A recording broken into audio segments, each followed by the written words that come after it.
사랑하는 이수중앙의 교우 여러분, 지난 한 주간도 주님 안에서 평안하셨는지요? 이 시간 우리는 온라인 영상 예배로 하나님 앞에 나아갑니다. 이 시간 예배하는 여러분의 자리 위에 성령께서 임재하시고 감동하시기를 원합니다. 이제 다 함께 묵도 드리심으로 하나님께 예배 드리겠습니다.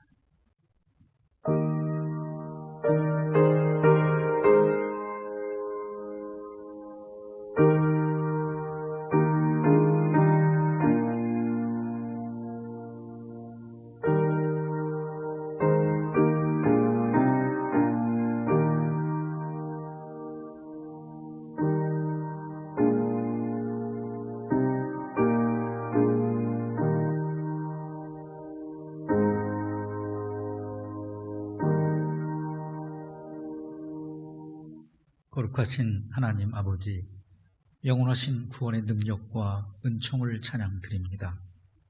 예수 그리스도의 십자가의 보혈로 저희 죄를 사하시고 이제 하나님을 예배하는 영광스러운 성도 되게 하심을 감사드립니다. 이 시간 성회로 모여 신령과 진정으로 예배 드리오니 성령이시여 예배의 처소마다 임재하사 우리 모두를 산 소망 위에 세워 주옵소서. 예수님의 이름으로 기원하옵나이다. 아멘.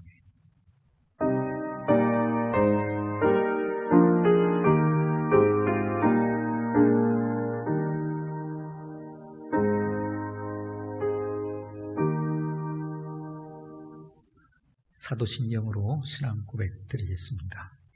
전능하사 천지를 만드신 하나님 아버지를 내가 믿사오며 그 외아들 우리 주 예수 그리스도를 믿사오니 이는 성령으로 잉태하사 동정녀 마리아에게 나으시고 본디오 빌라도에게 고난을 받으사 십자가에 못 박혀 죽으시고 장사한 지 사흘 만에 죽은 자 가운데에서 다시 살아나시며 하늘에 오르사 전능하신 하나님 우편에 앉아 계시다가 저희로서 산자와 죽은 자를 심판하러 오시리라. 성령을 믿사오며 거룩한 공회와 성도가 서로 교통하는 것과 죄를 사하여 주시는 것과 몸이 다시 사는 것과 영원히 사는 것을 믿사옵나이다. 아멘. 찬송가 43장 찬송 부르시겠습니다. 이 찬송 후 윤영준 장로님 예배를 위해 대표로 기도 인도해 주시겠습니다.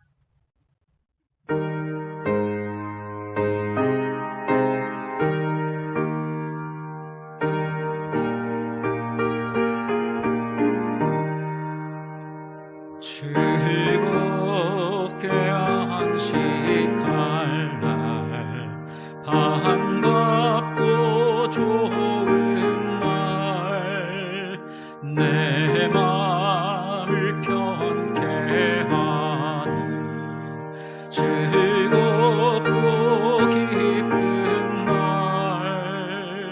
이 날에 천하 만민 다 보좌 앞에서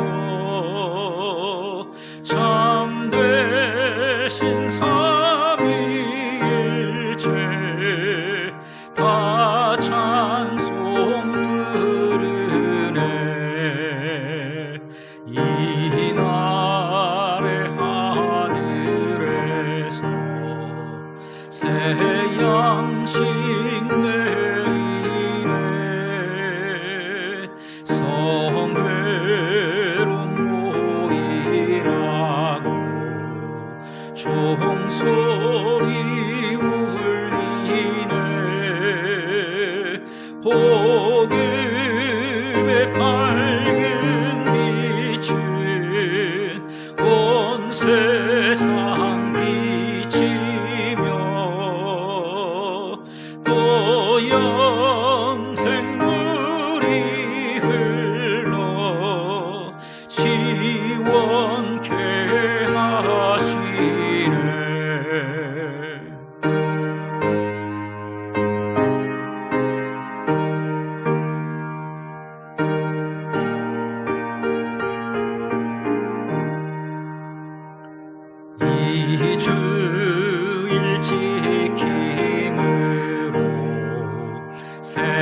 은혜 입어서 영원히 쉬는 곳에 다 올라갑시다.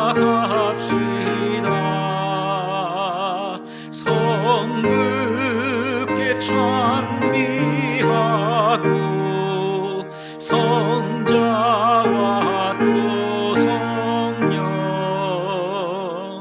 참되신 삼위일체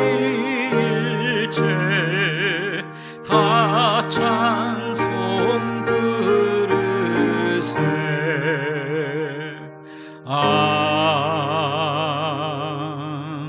아멘.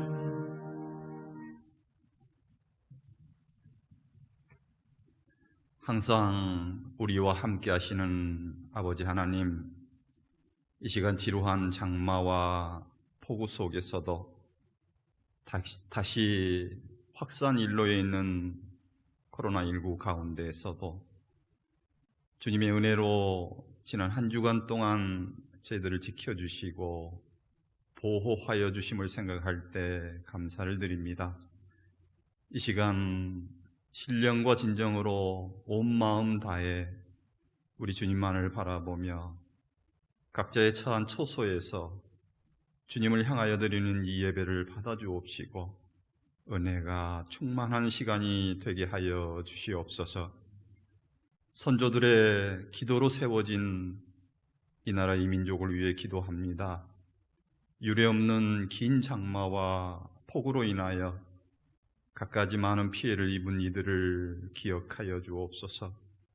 국민 모두가 이 고통을 서로 분담하게 하시고 서로의 잘잘못을 따지기보다 저희들의 교만과 자만을 회개하여 이 어려운 시기를 슬기롭게 헤쳐나가도록 주여 이끌어 주시옵소서. 특별히 하루아침에 집과 생업의 터전을 잃어버리고 낭망해하는 수재민들을 긍휼히 여기사 다시 한번 힘을 내어 일어나 재기하는 역사를 허락하여 주시옵소서.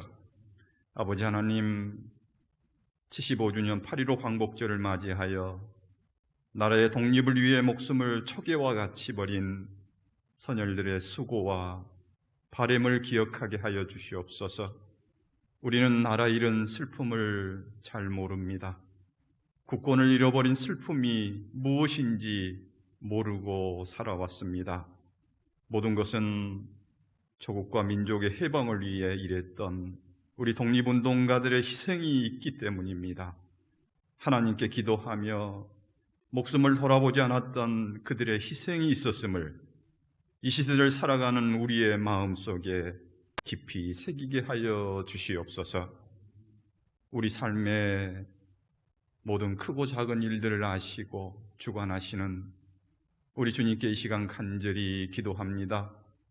다시금 확산 일로에 있는 코로나19를 종식시켜 주시옵소서. 코로나로 인해 교회에 대한 사회 부정적이고 왜곡된 시선을 올바르게 잡아 주시옵소서. 우리가 무엇을 해야 하는지, 어떠한 것을 돌이켜야 하는지, 앞으로 무엇을 준비해야 하는지 주님, 모든 것에 대한 주님의 그 깊으신 뜻을 저희들이 알게 하여 주시옵소서. 특별히 저희 크리스찬들이 솔선하여 방역에 적극 동참하게 하시어 더 이상 교회를 통한 확진자가 발생하지 않도록 주님 은총 베풀어 주시옵소서. 새성전을 통해 이수중앙교회를 축복해 주시길 원하는 아버지 하나님, 우리가 견딜 만한 연단으로 우리를 주의 자녀로 한 단계씩 성장시켜 주심에 감사를 드립니다. 할 일 많은 이수중앙교회의 성도로 불러주심도 감사합니다. 이제는 날마다 사랑하며 낮아지며 섬기며 살아가게 하여 주시옵소서. 이제는 교회의 모든 구성원이 하나 되어 교회의 본분인 환난당한 자를 돌아보게 하시고 아픔 있는 자들을 만져주게 하시고 실패한 자들을 품어주게 하시어서 구원의 복음을 전하는데 교회가 온 힘을 쏟게 하여 주시옵소서. 바라옵기는 예배드리는 이 복된 시간에 교회와 세상에서 혹여 상하고 찢긴 심령이 있다면 위로받게 하시고 주님이 주시는 참된 평안과 기쁨을 얻는 귀한 시간이 되게 하여 주시옵소서. 특별히 교회의 어르신들과 육신이 연약한 분들을 위로해 주시고 육신의 병마로 고통받는 분들의 그 눈물의 기도 중에 응답받는 역사가 있게 하시어서 하루속히 치유하여 주시옵소서. 아버지 하나님, 여러 가지 형편으로 오늘 또 온라인 영상 예배를 드릴 수밖에 없는 우리 성도들 위해 기도합니다. 주일 회중 예배에 참석하지 못한 우리 성도들의 그 어려운 문제들이 근본적으로 해결될 수 있도록 주님께서 하나하나 찾아 해결하여 주시옵소서. 오늘 또 귀한 은혜의 시간에 하나님의 말씀을 전하는 목사님을 기도합니다.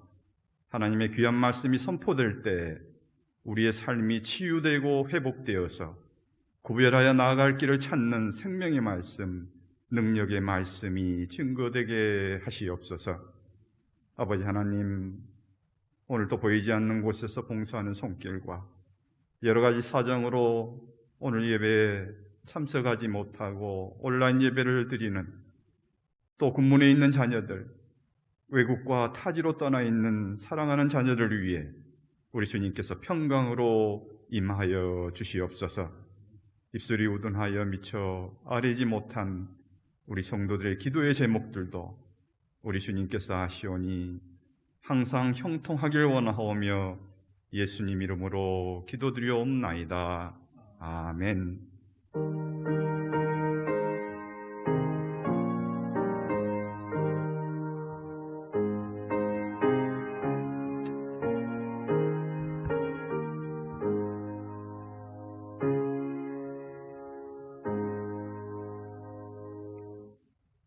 오늘 우리에게 주신 하나님 말씀은 사도행전 16장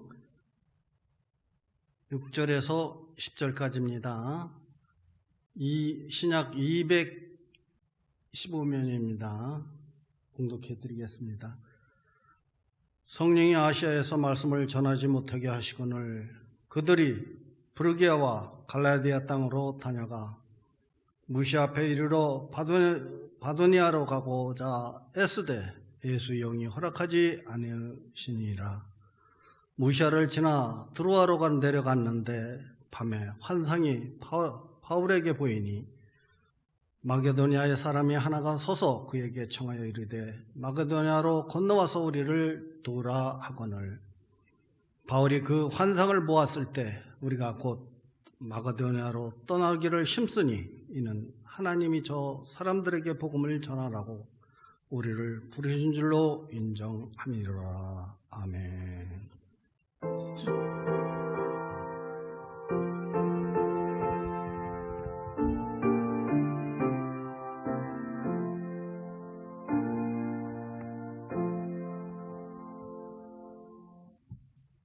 사람은 인생을 살아가며 자이든 타이든 수많은 일들을 계획하고 결정하며 살아갑니다. 그런데 이때 우리가 계획을 세우고 결정하는 일에 있어 사용하는 중요한 기준이 하나 있습니다. 그것은 생각입니다. 사람은 다 각자 자기 생각을 가지고 자기 생각대로 판단과 결정을 내리며 각자의 인생을 살아갑니다.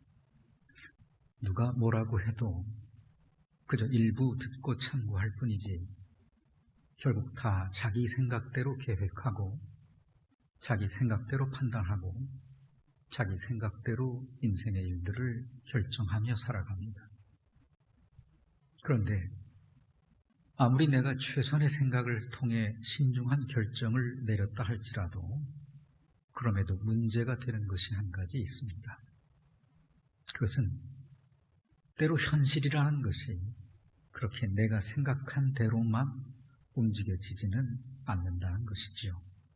대단히 철저하게 치밀하게 계획한 일임에도 불구하고 이렇게 하면 틀림이 없을 것이라고 판단되어서 결정한 일임에도 불구하고 현실은 전혀 내가 생각지 않은 방향으로 펼쳐지는 경우가 살아가다 보면 종종 있다는 것입니다.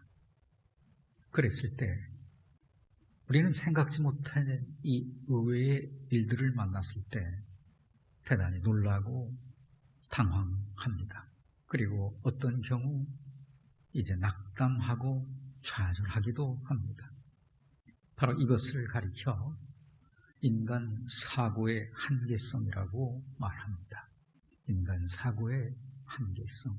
아무리 진지한들, 아무리 치밀한들, 아무리 신중히 생각하고 최선의 판단을 한들 인간 사고는 한계를 가지고 있다는 것입니다.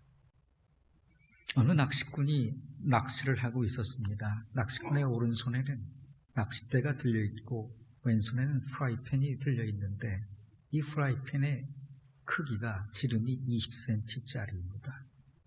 낚시꾼이 오른손에 낚시로 고기를 잡습니다. 그리고 잡을 때마다 왼손에 들고 있는 프라이팬에 물고기의 길이를 대봅니다. 그리고는 잡은 물고기가 이 팬의 길이 20cm보다 길면 그냥 놓아주고 20cm보다 작으면 망에 담아 넣습니다. 그러니까 옆에서 이 모습을 지켜보고 있던 다른 낚시꾼이 참 이상하게 생각돼서 물었습니다. 여보세요.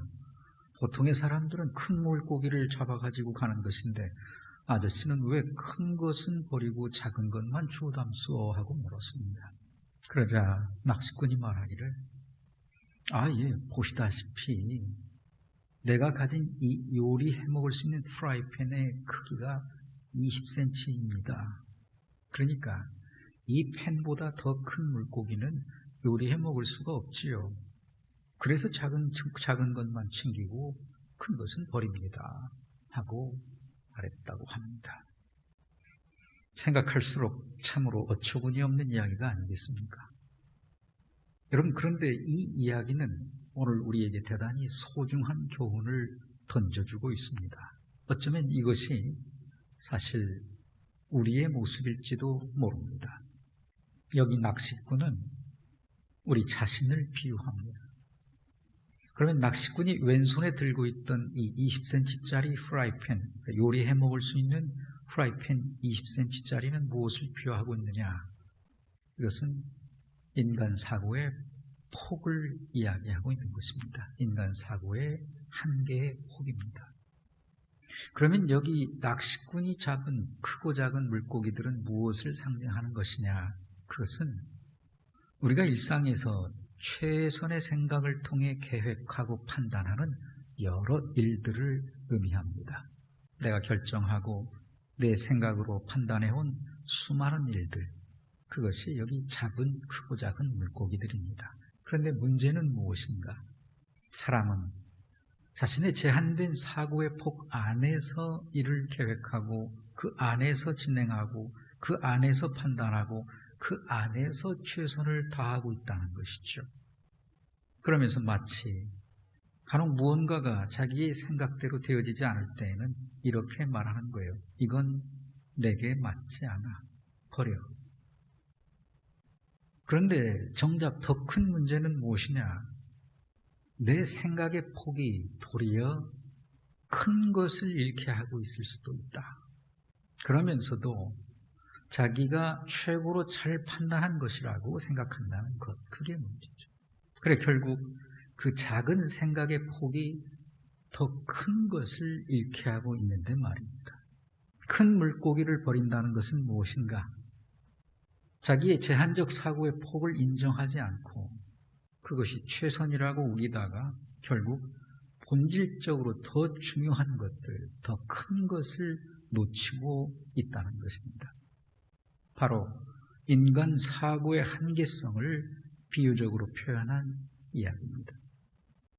여러분, 인간의 생각은 이처럼 한계를 가지고 있어요. 그래서 이사야 55장 9절은 말하기를 이는 하늘이 땅보다 높음같이 내 길은 너희의 길보다 높으며 내 생각은 너희의 생각보다 높으니라 말하고 있습니다. 무슨 말인가? 하나님의 생각과 사람의 생각은 하늘과 땅 차이라는 말입니다. 그래 오늘 이 차원에서 생각해 볼 때 과연 지혜로운 사람은 누구인가? 오늘 인생을 지혜롭게 잘 사는 사람은 누구인가? 그 사람은 자기의 생각대로만 살지 않는 사람입니다. 자기 생각대로만 판단하고 자기 생각대로만 결정하고 자기 생각대로만 행동하지 않는 사람입니다. 다시 말해서 조금 더 적극적인 의미에서 인생 지혜롭게 사는 사람이 누구이냐라고 묻는다면 그 사람은 하나님의 뜻을 인정하며 살아가는 사람입니다. 언제든 내 생각이 틀릴 수 있다는 것을 전제하고 언제나 하나님의 생각을 구하고 찾고 그 생각을 인정하고 살아가는 사람입니다. 철저하게 하나님의 생각을 기준 삼아 자기 인생의 일들을 계획하고 진행하는 사람입니다. 그 사람이 지혜로운 인생을 사는 사람입니다. 그래서 지혜로운 인생을 사는 사람은 그 삶의 자세에 있어서 반드시 이것이 나타납니다. 오늘 읽으신 본문 말씀 마지막 10절의 끝은 이렇게 끝나고 있습니다. 인정함이로라. 지혜로운 인생을 사는 사람에게 나타난 것, 그것은 바로 인정함이로라. 바로 인정하는 자세. 그럼 뭘 인정한다는 말인가? 인정한다는 것의 내용이 무엇이냐? 크게 두 방향에서의 인정인데, 하나는 먼저 자신에 대하여 내가 최선의 판단을 하지만 그러나 나는 언제든 틀릴 수 있다. 자신에 관하여 나는 언제든 틀릴 수 있음을 인정하는 것입니다. 다음, 하나님을 향하여 나는 언제든 틀릴 수 있다. 그러나 나는 전능하신 하나님, 전지하신 하나님, 틀림이 없으신 하나님을 인정한다. 하나님의 생각을 인정하는 것입니다. 그래, 지혜로운 사람의 인정하는 삶은 언제나 두 방향으로 나가는 거예요. 먼저는 자기를 향하여 나는 언제든 틀릴 수 있다는 것을 스스로 인정하는 것이고, 다음 하나님을 향하여 하나님의 뜻을 인정하는 거예요. 바로 이 사람이 지혜로운 인생을 사는 사람입니다. 그래서 하박국 2장 14절은 말합니다. 이는 물이 바다를 덮음같이 여호와의 영광을 인정하는 것이 세상에 가득하다. 하나님을 인정하라는 것입니다. 잠언 3장 6절은 말합니다. 너는 범사의 그를 인정하라. 그리하면 내 길을 지도하시리라. 여러분, 우리는 신앙생활하면서 교만이라는 것을 항상 주의해야 한다고 말하죠. 하나님께서 가장 싫어하시는 것이 무엇이냐? 저는 개인적으로 두 가지를 뽑습니다. 성경 전반에 걸쳐 성경을 볼 때 하나님이 가장 싫어하는 것이 무엇이냐? 두 가지를 말하라고 한다면 하나는 우상 숭배이고, 그러니까 10계명의 첫 번째 계명, 두 번째 계명이 다 우상과 관련되어 있죠.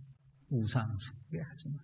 이걸 하나님이 제일 싫어하고, 또 하나는 성경 전반의 내용 가운데 교만을 하나님은 싫어하십니다. 그래서 하나님은 교만은 반드시 심판하시는 걸 봅니다. 그러면 교만은 무엇이냐? 교만이라는 것을 오늘 본문의 차원에서 해석한다면 다른 것이 아닙니다. 내 생각이 맞다. 하나님 생각을 묻지도 않고 인정하지 않는 것. 이것이 교만이에요. 어떤 사람을 보면 꼭 신 같아요. 자기 말이, 자기 생각이 절대적으로 맞는 것처럼 행동해요. 뭐든 자기 생각대로 다 되어야만 하는 거예요. 아주 유연한 듯 대화하자고 하고서는 자기 생각대로 안 되면 급격히 경직하면서 이렇게 말해요. 소통이 안 된다고, 이 사람은. 이게 교만이에요. 소통의 개념은 나를 열고 그를 받는 데서 시작하는 거예요. 이는 하나님이 싫어하는 거예요. 하지만 오늘 지혜로운 사람은 누구냐? 인정하라. 먼저 자신이 틀릴 수 있음을 인정하라는 것입니다. 그리고 틀렸을 때에는 하나님 앞에 나와 회개하고, 그리고 사람한테도 익스큐즈 하는 거예요. 자기가 틀리면 세상 사람들은 어떻게 하는 줄 아십니까? 잘 아시잖아요.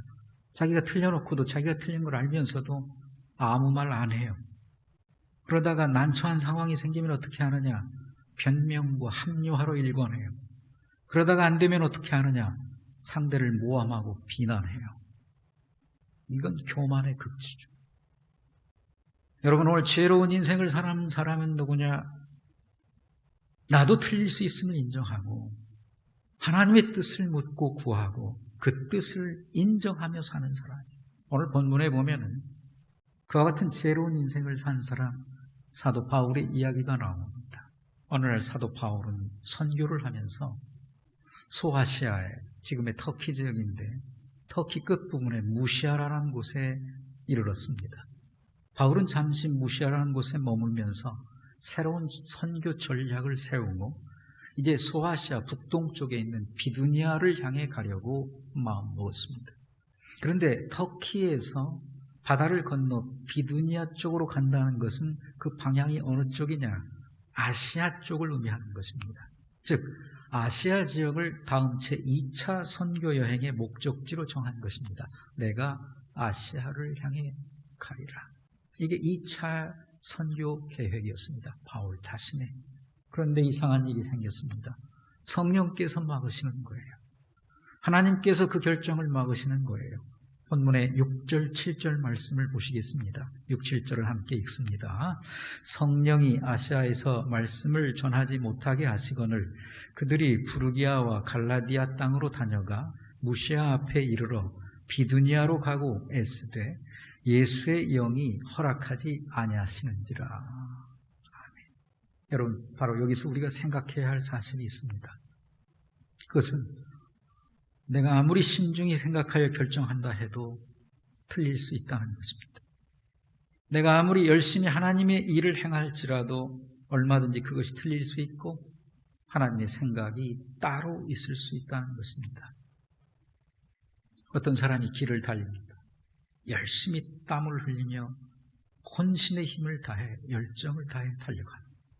그런데 위에서 헬기를 타고 아래를 내려다 보니까 그 길의 전체가 다 한눈에 들여다 보이는데 그가 그토록 열심히 땀 흘리고 달리고 있는 그 길의 끝에는 벼랑이 보이는 것입니다. 그것도 모르고 그 사람은 쉬지 않고 최선을 다해 열심히 온 힘을 다해 달려갑니다. 여러분, 오늘 우리의 열심, 열정 좋은 일입니다. 하지만 잘못된 내 생각만의 열심, 잘못된 방향의 열정은 마치 벼랑 끝을 향하여 달려가는 것과 같습니다. 도리어 최선을 다하여 달리면 달릴수록 더 빨리 벼랑 끝을 향하여 가는 것과 같다. 그래서 그 열심이 나중에는 도리어 파탄의 원인이 되고 마는 것. 자, 보십시오. 이에 바울 일행은 어떻게 합니까? 일단 드로아로 내려가서 그곳에서 하룻밤을 지내게 됩니다. 그런데 그곳에서 한 가지 신비한 환상을 보게 됩니다. 9절 말씀이 그 내용입니다. 함께 읽습니다. 밤에 환상이 바울에게 보이니 마게도냐 사람 하나가 서서 그에게 청하여 이르되 마게도냐로 건너와서 우리를 도우라 하거늘. 아멘. 하나님께서 막으시더니 이제 그 밤에 환상을 보게 되는데 마게도냐 사람 하나가 나타나서 우리에게로 와달라고 요청하는 그런 환상을 바울이 보게 됩니다. 그런데 여기서 중요한 사실이 무엇이냐? 여기 마게도냐는 방향이 어디냐?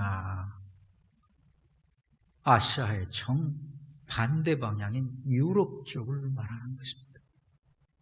아시아를 향하는 것이 바울의 생각, 계획, 바울의 심사숙고한 판단, 최선의 결정이었습니다.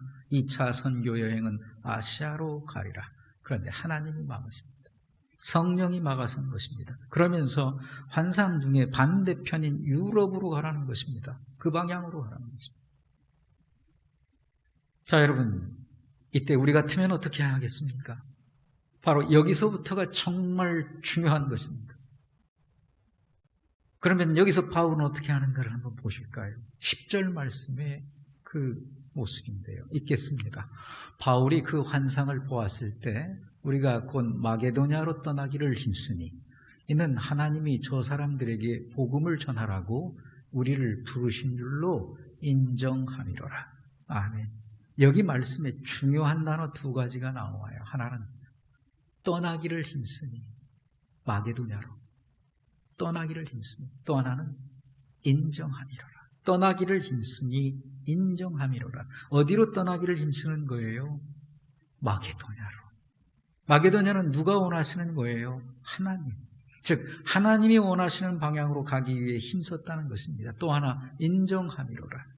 뭡니까? 내 생각을 내려놓고 아시아로 향하고자 하는 내 생각을 내려놓고 하나님의 뜻을 따르기로 결정했다는 것입니다. 인정함이로라. 여러분, 대단히 중요한 말씀입니다. 오늘 내가 심사숙고하여 최선을 다하여 내린 결정이, 내 생각이, 내 판단이, 내 뜻이 얼마든지 하나님의 생각, 하나님의 뜻과 다를 수 있다는 것입니다. 하나님께서 내게 요구하고 계시는 것이 내가 하고자 하는 일과 다를 수 있다는 것입니다. 그렇다면 이러한 사실을 알게 되었을 때 나는 어떻게 해야 하느냐? 여기 바울의 인정함이로라. 인정하는 것입니다. 내 생각이 틀렸고 하나님의 생각이 맞음을 인정하는 것입니다. 그래서 내 생각을 내려놓고 하나님의 뜻을 따르기 위하여, 그 뜻을 행하기 위하여 힘쓰니라. 힘쓰는 것입니다. 여러분, 오늘 우리는 본문을 통하여 신앙인의 삶의 자세에 대하여 교훈을 얻습니다. 특별히 내 생각과 하나님의 생각이 다를 때 어떻게 해야 하는가에 대한 교훈을 봅니다. 내 생각과 하나님의 생각이 다를 때 어떻게 해야 하는가. 먼저는 내가 아무리 철저하게, 내가 아무리 진지하게, 내가 아무리 최선을 다해 결정했다 할지라도 내가 틀릴 수 있다는 것을 인정하라는 것입니다. 다음, 하나님의 뜻을 인정하고 그 뜻을 따르고 순종하기 위하여 최선의 노력을 기울이고 힘쓰라는 것입니다. 그래, 여기 인정하다는 말에는 세 가지의 의미가 들어있습니다. 첫째, 하나님의 뜻을 존중한다. 존중의 의미. 두 번째, 하나님의 뜻을 따른다. 순종의 의미. 세 번째, 하나님의 뜻을 행한다. 행함의 의미. 그래서 우리가 인정하다, 하나님을 인정한다 할 때 그 인정에는 세 가지 의미가 함께 포함이 되는데 존중, 순종, 행함. 여기까지 나아갈 때 진실로 하나님을 인정함이 되어지는 것입니다. 성 프란시스가 밭에서 배추를 심는 일을 하고 있는데 두 젊은이가 찾아와서 우리를 당신의 제자로 삼아달라고, 당신 밑에서 당신의 그 위대한 영성을 배울 수 있도록 우리를 제자 삼아달라고 두 젊은이가 찾아와 부탁을 해요. 그때 배추를 심던 프란시스가 잠시 멈추고 말하기를, 그러면은 한 가지 내가 시키는 일을 먼저 좀 하십시오. 그리고는 일을 시키는데 여기 있는 이 배추를 저기 밭에 좀 심어주세요. 그런데 조건이 있는데 거꾸로 심어주세요. 뿌리는 위로 하고 반대로 잎을 아래로 가게 해서 그렇게 심어주세요. 그렇게 말하고는 사라졌습니다.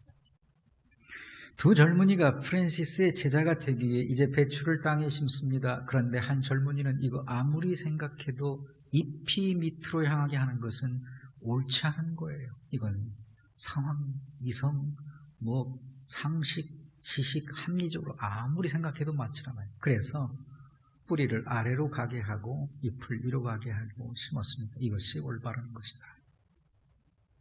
그런데 한 젊은이는 프란시스가 시키는 대로 뿌리를 위로 하고 잎을 땅으로 놓고 심어 놓았습니다. 시간이 지나고 프란시스가 왔습니다. 그리고는 그걸 보고 하는 말이, 뿌리를 위로 가게 심은 젊은이에게 당신은 내 제자가 되리라.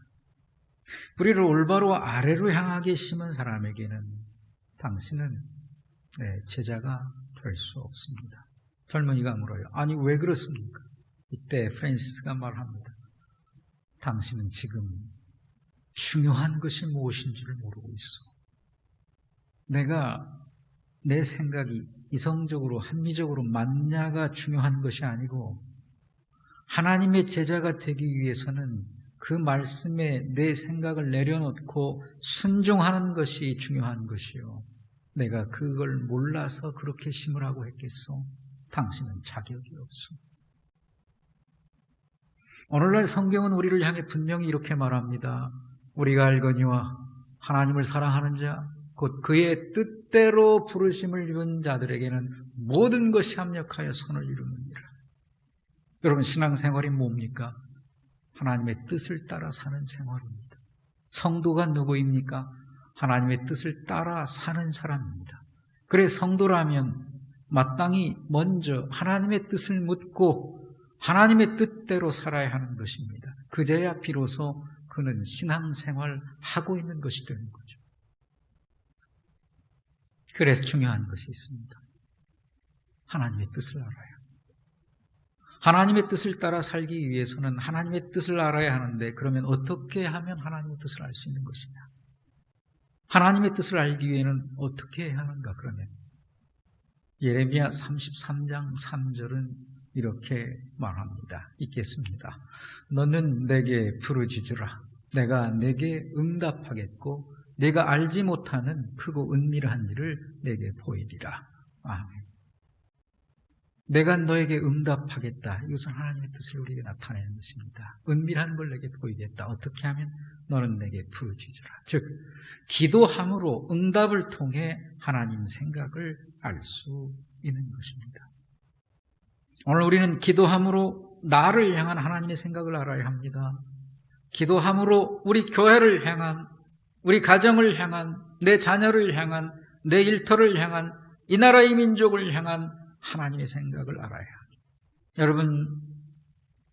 여러분은 지금 기도하고 말하고 있습니까?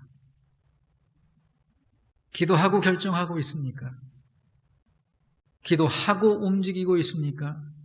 지금 여러분이 최선이라고 판단하고 행동하는 것들이 기도한 후 받은 응답을 통한 것들입니까? 아니면 머리 회전을 통해 나온 것입니까? 예수님께서는 우리에게 이렇게 가르쳐 주셨습니다. 기도를 가르쳐 주시기를 뜻이 하늘에서 이룬 것 같이 땅에서 이루어지다. 먼저 하나님의 뜻을 구하라고 가르쳐 주셨습니다. 실제로 또 예수님은 살아가시며 하나님의 뜻을 찾고 알기 위해 그 뜻 위하여 기도하고 그 뜻을 알았을 때 그 뜻대로 살았습니다. 마태복음 16장 39절에 십자가를 앞둔 주님, 내 아버지여, 기도하기를 겟세마네의 그 처절한 기도, 이 잔을 내게서 지나가게 하옵소서. 그러나 내 원대로 마옵시고 아버지 원대로 하옵소서 하고 기도하죠. 예수님은 새벽마다 한적한 곳에 가서서 기도하셨고, 중요한 일을 앞두고는 밤이 새도록 철야하며 기도하셨고, 공생애를 시작하실 때에는 광야 기도원으로 나가 40일을 금식하며 기도하셨습니다. 여러분, 하늘과 땅의 모든 권세를 가지신 예수님이 하나님의 뜻, 생각을 알기 위해 이렇게 기도하셨는데, 하물며 우리같이 미력한 인간이 기도하지 않고 어떻게 달콤한 소리, 달콤한 유혹, 시험들을 이기고 마귀 권세를 이기고 승리하는 생활을 할 수 있단 말입니까? 성경에 교회를 말씀의 집이라고 해야 마땅할 것 같은데, 예수님은 교회를 만민이 기도하는 집이라고 말씀하셨습니다. 무슨 말이냐? 성도는 모든 일에 있어 기도가 근본이 되어야 하고, 반드시 기도하고 판단하고, 기도하고 결정하고, 기도하고 행동해야 한다는 것입니다. 왜요? 하나님의 뜻대로 사는 사람이 성도이기 때문에. 오늘날 열심히 사는 사람 중에 안타까운 사람이 있습니다. 그 사람은 기도 없이 자기만의 열심으로 사는 사람입니다. 이는 마치 밑 빠진 독에 물 붓기에 아무리 오랜 세월 예수 믿어도 아무 생각 없어요. 관련이 없어요. 사도 바울은 데살로니가전서 5장 17절에서 이렇게 말했습니다. 쉬지 말고 기도하라. 성경에 쉬지 말고 성경 읽으라는 말도 없고, 쉬지 말고 찬송하라는 말도 없지만 쉬지 말고 기도하라는 말은 있습니다. 이는 모든 일에 기도함으로 하나님의 뜻을 구하고 응답을 얻은 후에 그 뜻대로 결정하고 말하고 행동하라는 의미를 담습니다. 그래서 항상 쉬지 말고 기도하라는 것입니다. 그래서 저는 목회하면서 기도하는 사람의 말에는 아무리 작은 것이라도 귀 기울입니다. 하지만 아무리 큰 소리를 내도 기도하지 않는 사람들의 말에는 반응이 안 됩니다. 아무리 초라하고 보잘것이 없는 사람이라도 그가 기도하는 사람이라면 그 앞에서는 고개를 숙입니다. 하지만 아무리 힘이 있고 세 보이고 높은 위치에 있어도 제게는 기도하지 않는 사람처럼 쉬운 사람은 없습니다. 여러분, 오늘 우리가 인생을 살아가며 내 뜻을 성취하는 방법이 다른 데 있는 것이 아니에요. 하나님의 뜻을 인정함이 하나님의 목적을 이룬과 동시에 내 뜻을 이루어낼 수 있는 최선의 비결인 거예요. 그러기 이제 우리는 인생을 살아가며 모든 일에 있어 반드시 살펴 구해야 할 것이 있는데 그것은 바로 하나님의 생각, 하나님의 뜻인 것입니다. 사랑하는 성도 여러분, 기도하는 한 사람이 기도하지 않는 한 민족보다 강합니다. 기도하는 두세 사람이 모인 교회가 기도하지 않은 10,000명이 모인 교회보다 낫습니다. 이 한 주간 생활하며 여러분이 지금 행하고 있는 일들에 대하여 다시 한번 잠잠히 묵상해 보시기를 권면드립니다. 과연 지금 내가 하고 있는 이것이 하나님이 원하시는 것인가? 과연 나는 지금 하나님의 뜻대로 가고 있는 것인가? 과연 지금 내 생각이 하나님의 뜻, 생각과 일치하고 있는가? 아니면 혹 나만의 최선인가? 바라기는 이 한 주간도 여러분의 생활 속에 크고 작은 모든 일들에 대하여 하나님의 뜻을 헤아려 하나님의 뜻을 이루어 드림으로 하나님께는 영광이 되고 여러분 모두에게는 형통해 보게 되는 은혜가 임하시기를 예수 그리스도의 이름으로 축원합니다. 하나님 아버지 감사합니다. 오늘 또 우리는 이 시대 속의 구원의 백성이 되어 하나님을 예배하며 하나님의 뜻을 구하며 살아갑니다. 그 은혜 가운데 있게 하심을 감사를 드립니다. 우리 모든 성도들의 예배 자리, 그들의 가정, 또한 일터 모든 곳에서 생활하며 만나는 현실적인 문제들에 대해 하나님 역사하여 주시고 뜻을 나타내사 당신의 뜻을 이루어가 그래 우리 모든 성도들의 곳곳 위에 하나님의 축복의 역사가 나타나시는 이 한 주간 되게 하여 주시옵소서. 예수님의 이름으로 기도하옵나이다. 아멘. 찬송 549장 찬송 부르시며 준비하신 예물 봉헌하겠습니다.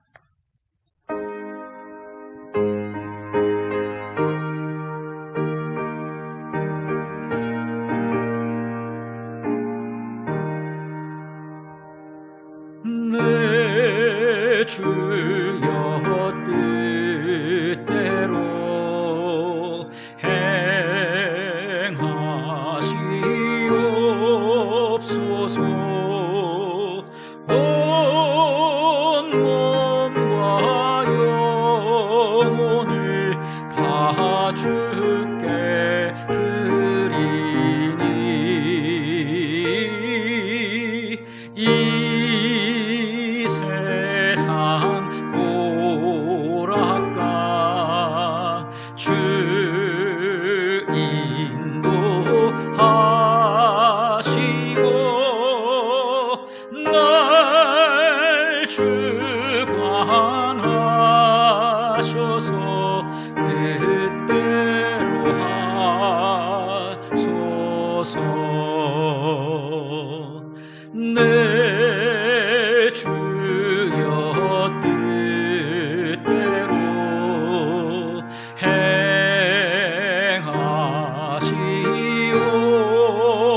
행하시옵소서. 큰 근심 중에도 낙심케 마소서.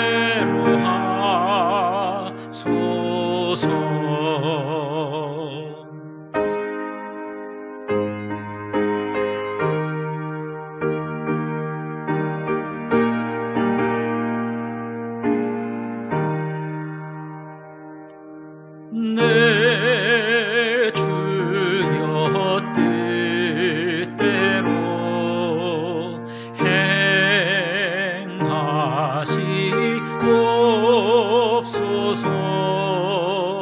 내 모든 일들을 다 주께 맡기고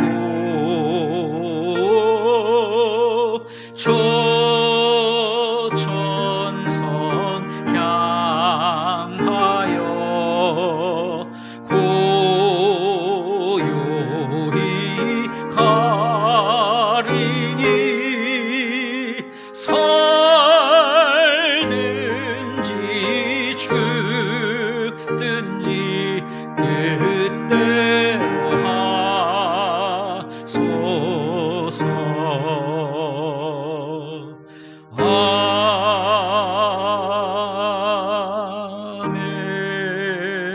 아멘. 전능하신 하나님, 존귀와 경배와 찬양을 드립니다. 나를 산 제사로 제물로 드리며 우리의 몸과 마음과 영혼을 주 앞에 바치며 이 시간 또한 순서를 따라 예물을 준비하여 하나님께 나아갑니다. 우리 성도들의 삶의 자리에 하나님을 향한 성결의 고백들, 건축헌금과 11조 헌금, 감사헌금, 선교헌금, 주일헌금 등 여러 모습으로 하나님 앞에 바치오니 바치는 우리 모든 성도들의 그 손길을 귀히 여기사 그 예물 기뻐 받아 주시옵소서. 받으신 하나님, 전능하신 능력의 권능의 팔을 우리 모든 성도들의 삶의 자리 위에 펼치사 이 한 주간 부족함은 넉넉함으로 채워주시고 바꿔주시고 병든 몸과 마음은 강건한 치유의 몸과 마음으로 바꿔주시며 근심과 슬픔 내 가득한 마음은 위로와 평강으로 변화되는 은혜를 베풀어 주시옵소서. 자녀들을 축복해 주시고 또한 우리 교회를 축복하셔서 하나님, 우리 교회가 감당해야 할 모든 일들 가운데 하나님이 계획하신 일들을 성실히 잘 준행하며 인도해 주님의 인도 따라 갈 수 있는 생명을 살리는 그러한 재단 되게 하여 주시옵소서. 또한 오늘도 조력하며 봉사한 모든 손길을 축복하시고 또한 어느 곳에서든 예배의 자리를 기억하며 오늘도 재단을 쌓은 그 예배 처소들을 축복하여 주시옵소서. 예수님의 이름으로 기도하옵나이다. 아멘.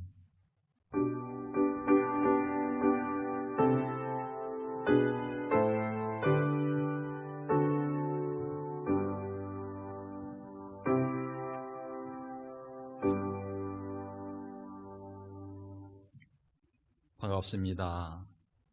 가정과 각자 처한 처소에서 오늘 이 시간도 온라인 영상 예배로 참여하신 이수중앙교회 성도 여러분, 한 주간 평안하셨는지요? 성령 강림 후 11째 주일 교회 소식을 전해드리겠습니다. 회중 예배에 관한 안내입니다. 코로나19가 다시 확산 일로에 있는 것 같습니다. 확진자가 연이틀 세 자릿수로 늘어가고 있습니다. 특히 어제는 155명이라고 하는 확진자가 발생해서 그 심각성을 더해가고 있는 것 같습니다. 이럴 때일수록 우리 성도 여러분들께서 방역당국의 방역 지침을 잘 준수해 주시고 저희 교회에서도 여러분들 회중예배에 만전을 기하고 방역에 만전을 기하도록 하겠습니다. 찬양 챌린지가 계속되고 있습니다. 교회 홈페이지에 찬양 챌린지 코너를 신설하여 영상을 게시하였습니다. 또한 새성전 소개 영상도 게시하였으니까 많이 홈페이지를 방문해 주시기를 부탁을 드립니다. 온라인 봉헌 안내입니다. 온라인 영상 예배를 들으신 분은 교회 헌금 계좌로 헌금하시거나 아니면 나중에 교회에 오실 때 성경책에 잘 보관하셨다가 보관해 주시기를 바랍니다. 남신도 전국대회가 8월 25일부터 17일까지 계획되어 있습니다. 환우를 위해서 기도를 부탁을 드립니다. 수술 후에 투병 중이신 우리 김남규 집사님, 우리 전영숙 권사님, 가정을 위해서 기도해 주시고, 우리 병원에서 재활 중인 천석봉 안수 집사님, 간호하신 우리 박영희 권사님, 그리고 항암 투병 중인 우리 김승태 집사님, 어머니 되신 우리 권숙희 권사님, 동생 되는 우리 김인경 집사님 위해서도 중보기도 많은 기도를 부탁을 드리겠습니다. 오늘 생일 맞으신 이민자 권사님, 지경숙 권사님 축하를 드립니다. 이상 교회 소식이었습니다. 성도 간의 교제 시간입니다. 이 어려운 시기에 하나님의 뜻대로 살기 위해서 우리가 늘 기도하듯이 오늘 이 시간 주위 분들과 이렇게 기도하겠습니다. 기도에 응답 받으세요 하고 인사드리겠습니다.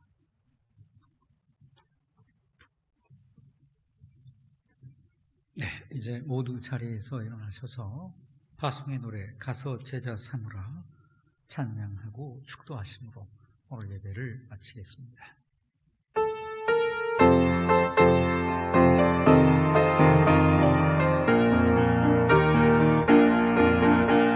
갈릴리 마을 그 숲속에서 주님 그 열한 제자 다시 만나시사 마지막 그들에게 부탁하시기를 너희들은 가라져 세상을 가서 제자 삼으라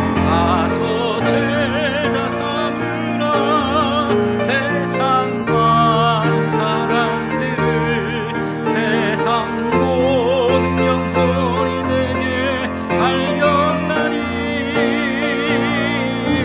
가서 제자 삼으라 나의 길을 가르치라 내가 너희와 항상 함께하리라 가서 제자 삼으라 가서 제자 삼으라 세상 많은 사람들을 세상 모든 영혼이 내게 달렸나니 가서 제자 삼으라 나의 길을 가르치라 내가 너희와 항상 함께하리라.